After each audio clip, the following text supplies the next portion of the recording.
unfortunately for Angel Reese, she's dead last. And I'm not kidding you in this list of players. And she looks really, really bad in comparison. And we're going to take a look at that. What if I told you one of the most hyped rookies in the WNBA, a player plastered all over social media, celebrated for her confidence and swagger, is actually one of the least efficient scorers in the entire league? It's a question that's starting to hang heavy in the air around Angel Reese. Her social media following might be stratospheric, her brand deals rolling in, but a cold, hard look at the numbers reveals a different story, one that many of her fans seem determined to ignore. Stay with me, because the gap between the hype and the harsh reality is wider and frankly more shocking than you can possibly imagine. So refreshing to see some shots actually make it refreshing! Oh no, that's Angel Reese's music! Bang! You like Mustangs? Your favorite player is Lawal Dang? Oh, you said bang! Let's cut straight to the chase. Unfortunately for Angel Reese, when it comes to shooting efficiency amongst WNBA players who actually take a significant number of shots, the volume scorers, she's dead last. And I'm not kidding you. In this crucial ranking of offensive performance, she looks really, really bad in comparison to her peers. It's not just a little below average, it's a stark, undeniable gap. If you thought her performance was questionable based on the eye test, buckle up. The numbers are actually worse than anyone realized, and we need to talk about it.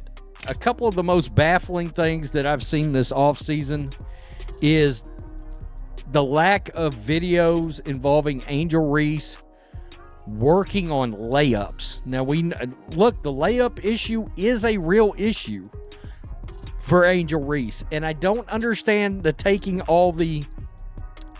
I mean, yeah, sure, you can practice 2-point shots just inside the 3-point line. You can practice 3-point shots, but there seems to be an emphasis on that from Angel Reese, and I don't understand, because she should be trying to perfect her game inside 5 foot. Now, when analysts really want to evaluate a player's offensive worth, they turn to a metric known as true shooting percentage. Forget basic field goal percentage. True shooting percentage is the gold standard. Why? Because it gives us the complete picture. It doesn't just count how often a player scores, it factors in all scoring attempts, field goals, those crucial three-pointers, and even those often forgotten free throws. It reveals not just how often a player puts the ball in the basket, but how efficiently they use their offensive possessions. In a league where every single possession matters, this statistic is what truly separates the elite, impactful scorers from those who might rack up points, but ultimately drag their team down. So the question becomes, where does Angel Reese fall when we look at this crucial metric of true shooting percentage? Chicago Sky's Angel Reese found herself at the very bottom of the list, sitting at 30th, with a true shooting percentage of just 46.4%. The contrast between the two rookies, both with massive college followings and major fan bases, ignited strong reactions online. Prepare yourself, because the answer is brutal. Angel Reese currently sits at a dismal 46.4% true shooting percentage. In the WNBA, that ranks her 30th out of 30. Yes, you heard that right. Dead last. This isn't just slightly below average, it's scraping the absolute bottom of the barrel. To put this into perspective, most established WNBA players consistently maintain numbers well above 50%, and the true stars of the league often soar even higher. Reese? She's not even in the same universe as those benchmarks. It's almost unbelievable to witness such clumsy inefficiency at this professional level, especially considering the hype that surrounds her. You might be tempted to make excuses to say, well, she's just a rookie adjusting to the pro competition, but that excuse crumbles when you start to compare her to her actual rookie peers. Must be nice to look this clumsy at your job and then declare you're underpaid. Privilege! Bang! Justice for all baby giraffes out there. I will fight the good fight. Bang! One thing to take from these videos: never give up, because if she can do it, you can do it too. You might think. Let's talk about Caitlin Clark, another rookie, yes, and arguably facing even more intense scrutiny and defensive pressure than Reese. Clark arrived in the WNBA with a massive college following and sky-high expectations just like Reese, but here's the shocking contrast. Clark boasts an impressive 58.3% true shooting percentage. That's not just good for a rookie, that ranks her 6th overall in the entire league. 6th. First among all rookies and second among all guards, trailing only the phenomenal Kelsey Mitchell. Clark is not just surviving, she's thriving under the very same rookie learning curve that supposedly explains away Reese's struggles. And it's not just Clark who throws Reese's inefficiency into sharp relief. Another rookie is also shining brightly where Reese is faltering. Caitlin Clark may just be starting her WNBA journey, but she's already making waves, not only with highlight plays, but also with cold, hard numbers. A recent viral post on X revealed the true shooting efficiencies of the league's top 30 scorers, and it sparked quite the controversy among fans. Clark, now a rookie with the Indiana Fever, ranked 6th amongst all shooters with a true shooting percentage of 58.3%. True shooting percentage takes into account a player's field goals, three-pointers, and free throws, making it a key indicator of overall scoring efficiency. For a first-year player, it's elite company to be in. Let's consider the 4th overall pick in the draft, Rickea Jackson. She's also performing at a significantly higher efficiency than Reese, boasting a true shooting percentage of 55.2%. Meanwhile, Cameron Brink, the 2nd overall pick, and Camila Cardoso, the 3rd overall pick, were actually left off this efficiency list entirely. Why? Because they didn't play enough games due to injuries to qualify for a statistically significant sample size. Think about that for a second. Even rookies who have faced setbacks due to injury are positioned to outperform Reese in efficiency once they get consistent playing time. The point is clear. Reese's rookie status simply doesn't explain away these historically low efficiency numbers, but the efficiency stats, as damning as they are only part of the story. Let's dig deeper into another celebrated aspect of Reese's game, rebounding. Clark's game has translated well to the pros. Her shooting from deep remains a threat, 33.9% from beyond the arc. She was 13th in the league, while her mid-range and inside games are just as effective. She ranked 4th in two-point field goal percentage. See, that's where I'd expect Angel Reese to be real high. Nah. And 2nd in free throw shooting with a remarkable 90.9%. Her effective field goal percentage, EFG, which adjusts for three-point shots being worth more, stood at 52.1%, good for 10th overall. Angel Reese is often lauded for her incredible rebounding numbers. She's a force on the boards, right? Well, yes and no.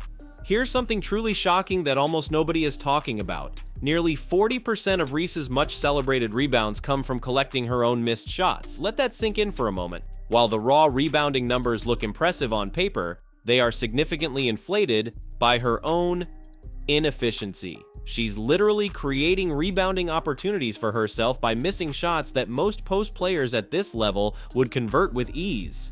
It's a statistical quirk that masks a deeper problem. If true shooting percentage wasn't enough to raise eyebrows about Reese's offensive game, her effective field goal percentage will definitely shock you. By contrast, Reese's shooting woes drew criticism. She finished 30th in two-point percentage at 40%. God. 29th in three-point percentage, 18.8.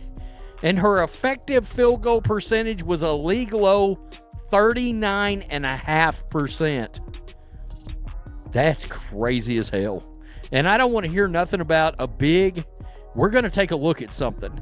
Even from the free throw line, often a reliable scoring source for bigs, she landed 27th. Considering most of Reese's shots come from close to the rim. Now let's delve into another crucial efficiency metric, effective field goal percentage, or EFG percent. This statistic adjusts for the fact that three-pointers are worth more than two-pointers, giving us an even clearer picture of scoring efficiency. And here the numbers become even more alarming for Angel Reese. At a league-worst 39.5%, Reese's effective field goal percentage is nothing short of disastrous. She is, statistically speaking, essentially a black hole for offensive possessions. When she touches the ball with the intent to score, the Chicago Sky is statistically better off if almost anyone else on the team had taken that shot instead. This level of inefficiency ripples through the entire offense, limiting her team's potential despite any other contributions she might make. It almost makes you wonder, Is this why defenders sometimes seem to back off and give her space? So where is this inefficiency most glaringly obvious on the court? Some fans found the numbers hard to stomach. A 6'3" post player that shot 90% of shots from 5 foot, within 5 foot, is at 30. Another one said, OMG, Angel, get up, girl. Let's get granular and examine exactly where Angel Reese is struggling to score. Her overall 2-point percentage is a dismal 40%, ranking her 30th in the league. Her 3-point shooting, even worse, at a paltry 18.8%, placing her 29th. And remember that league worst effective field goal percentage of 39.5%? That's crazy as hell, especially for a player of her size and position. And it doesn't get much better from the free throw line, often a reliable scoring source for bigs. She lands at 27th in the league there. But these broad percentages don't fully capture the depth of the issue. The truly damning statistics emerge when we start examining the location of her shots and just how badly she's missing from point-blank range. I'm going to be honest with you here. I think it is a deal that is eventually going to get her benched in the WNBA. I think that will happen one day, because a good coach, if she ever gets one, is going to look at this and be like, you're 6'4", you're 6'3", you're too damn inefficient. I can't have you on the court. And, just perfect your craft. And then worry about all the other collateral things around you after the fact. Get ready for the most alarming statistic of all. When we isolate Angel Reese's shooting performance from within 5 feet of the basket, the area where her 6'3" inches frame and physical gifts should give her a dominant advantage, the numbers become truly shocking. At just 44.5% from point-blank range, she is being outshot by guards who stand 7 inches shorter than her. In basketball terms, this isn't just disappointing, it's a fundamental failure to leverage her most obvious physical gifts. I'm going to be honest with you here. This level of point-blank inefficiency is a deal that could eventually get her benched in the WNBA. Any good coach, if she ever plays for one, is going to look at these numbers and realize you're 6'3", you're too damn inefficient in the paint. I can't have you on the court if you can't convert easy shots. And it doesn't improve as she moves slightly further from the basket. It's just a fact. She is, it's more than a fact. She is not good at layups. But I was looking at her stats. I jotted some down right here, and she shoots an abysmal 39% from the field. She shot below 50% on shots less than 5 feet away, which is bad. And even worse than that is that shots from 5 to 9 feet, 13%. If you think 44.5% from point-blank range is bad for a player of Reese's size, brace yourself. From shots taken between 5 to 9 feet from the basket, her shooting percentage plummets to an abysmal 11%. That's right, she makes roughly 1 out of every 10 shots from mid-range. It's just a fact. She is, statistically speaking, not good at layups, not good at shots around the rim, and practically non-existent from the short mid-range. What makes this statistic particularly damning is the comparison to players who are significantly smaller than her, facing even greater challenges finishing at the rim. And this tells you, look at effective bigs in the league. Jonquel Jones, one of my favorite players actually. Brittany Griner, 1 and 2. All right, that's what it's supposed to look like for somebody that's 6'3" and above. Asia Wilson, way up there. Then Mitchell, then Clark. Look, if you want to compare Angel to somebody like Aaliyah Boston, look at that. She's right here, 53.7% from 2-point percentage. She was ranked 13th in the league. Angel was ranked 30th. Take Kelsey Mitchell, for example. She's a phenomenal WNBA guard, but she stands at just 5'8". Despite giving up a full 7 inches in height to Reese, Mitchell consistently finishes better at the rim. Her shooting percentage on shots within 5 feet from the basket? An astonishing 60%. Think about that for a second.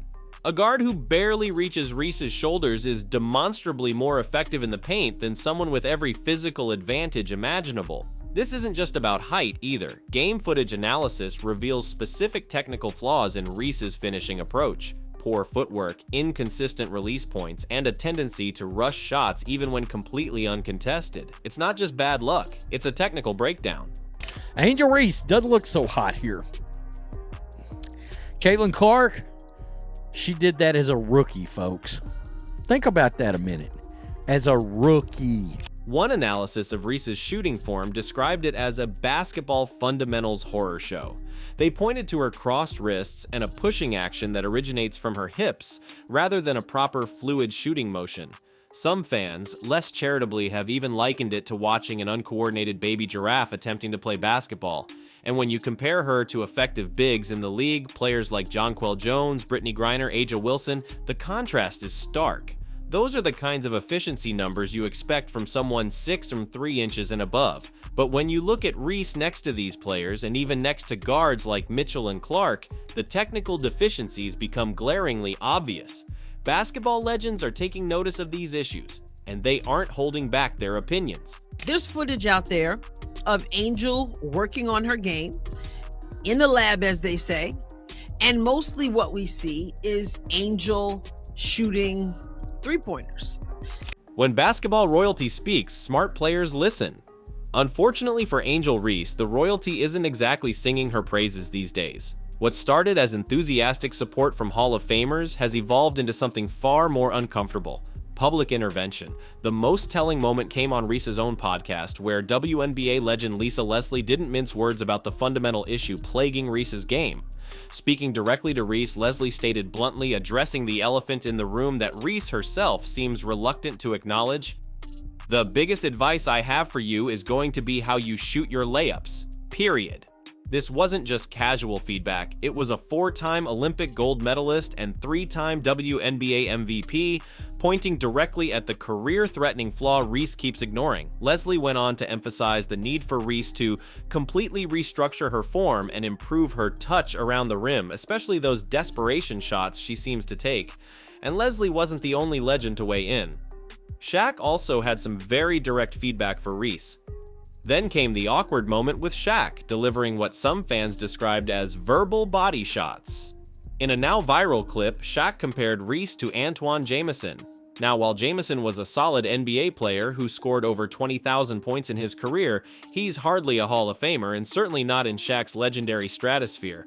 By framing Reese in this light, Shaq implied she was more of a role player than a future icon, a comparison that seemed to cut deep. Reports suggest Reese was genuinely offended by the comparison, perhaps even unfamiliar with Jameson's career. Shaq didn't stop there. He dismissed Reese's layup technique as basic, and then in a move that seemed particularly pointed given Reese's carefully constructed public image, Shaq added, "You're too worried about what people think. Stop caring and just focus on your game." For someone like Reese, who has built her brand on unapologetic self-expression and embracing the spotlight, Shaq's unsolicited advice felt less like mentorship and more like a public dismissal of her entire approach. Despite these clear criticisms from legends and glaring stats, Reese's training focus seems completely misguided. So what exactly is Angel Reese doing to address these glaring weaknesses? Well, there's footage out there of Angel working on her game in the lab, as they say. And mostly what we see is Angel shooting three-pointers. Yes, you heard that right. With her basketball career hanging in the balance due to glaring finishing issues, you'd expect Reese to be drilling layups until her arms fall off. But her social media tells a completely different story. Recent workout videos showcase Reese practicing three-pointers with shooting mechanics that, frankly, would make any competent coach wince. Rather than addressing her point-blank struggles, she's inexplicably focusing on long-range shooting, an area where she converted just 18.8% of attempts last season. It's like watching someone practice parallel parking before they've even learned how to start the car. The technical flaws in her three-point shooting form are just as apparent as in her layup attempts. Her inconsistent base, crossed wrists, and jerky release are fundamental errors, the kind shooting coaches address in middle school players, not WNBA rookies. So, what's the inescapable conclusion from all of this data and expert analysis? It's not a lack of athleticism, it's not a lack of opportunity, and it's certainly not a lack of hype. The inescapable conclusion is that Angel Reese's struggles at their core stem from fundamental technical flaws in her game, particularly around the basket. This point-blank inefficiency isn't just a rookie slump. It represents what one source called a career-threatening issue that demands immediate and focused attention. When a player's entire offensive value proposition should be converting high-percentage looks near the basket, and they're failing at precisely that task, it raises profound questions about their long-term viability at the professional level. Reese has been blessed with the ideal basketball body, tremendous size and athleticism, but she's currently squandering those gifts by neglecting the fundamental skills that would allow her to truly dominate. The numbers paint a clear and frankly concerning picture. While Angel Reese continues to struggle with fundamental shooting issues, another rookie, Caitlin Clark, is quietly revolutionizing the WNBA with her remarkable efficiency and all-around impact. It's not just analysts and fans recognizing this. Basketball legends, the very icons of the game, are taking notice too. Clark's deep shooting remains lethal, but what's truly impressive is how her mid-range and interior scoring have translated to the pro level. Her impact goes beyond mere statistics. She's reshaping how the game is played and perceived. The Indiana Fever are building around a player who elevates everyone around her, a player who embodies efficiency and basketball IQ. For fans of women's basketball, 2025 promises something special, a season where skill, efficiency, and teamwork take center stage. Are you excited for the future of women's basketball? Let us know in the comments. If you enjoyed this deep dive, make sure to like, subscribe, and turn on all notifications so you never miss out on our latest videos. Now, click the video on the screen to keep watching, and we will see you in the next one.